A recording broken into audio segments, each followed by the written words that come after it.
et ce matin.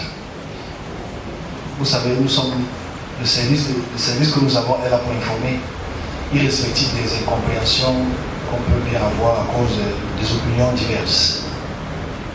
Première des choses. Pas que je dis ça. Première des choses. Je suis dans une conversation avec un enseignant, professeur ou enseignant, je ne sais pas, entre le lycée et l'université. Et il était en larmes. Ces larmes étaient le fait que sa conjointe avait, je vais expliquer ce que ça veut dire dans le contexte,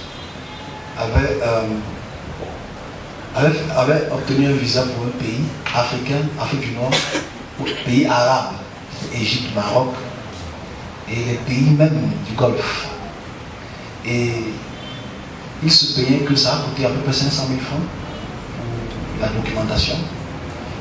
Et sa femme est partie. Et elle a eu des situations très très graves dans ce pays. Il était en larmes. Et ce que j'entends dans la conversation après, c'est le fait qu'il y a un système d'arnaque qui va commencer à se déployer pour les personnes qui veulent voyager dans ces pays arabes. Mais le facteur était légitime. J'étends cette expression dans tous les pays arabes et les pays du Golfe.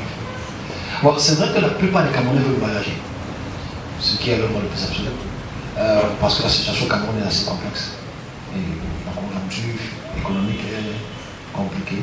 Mais il y aura ces phénomènes de voyage hors du Canada, mais les arnaques derrière cela, derrière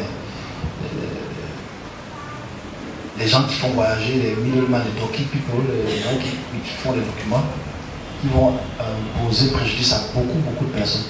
Donc moi je demande aux gens d'éviter les pays arabes, d'éviter les documents qui concernent les pays arabes, Afrique du Nord ou Afrique ou les pays du Moyen-Orient.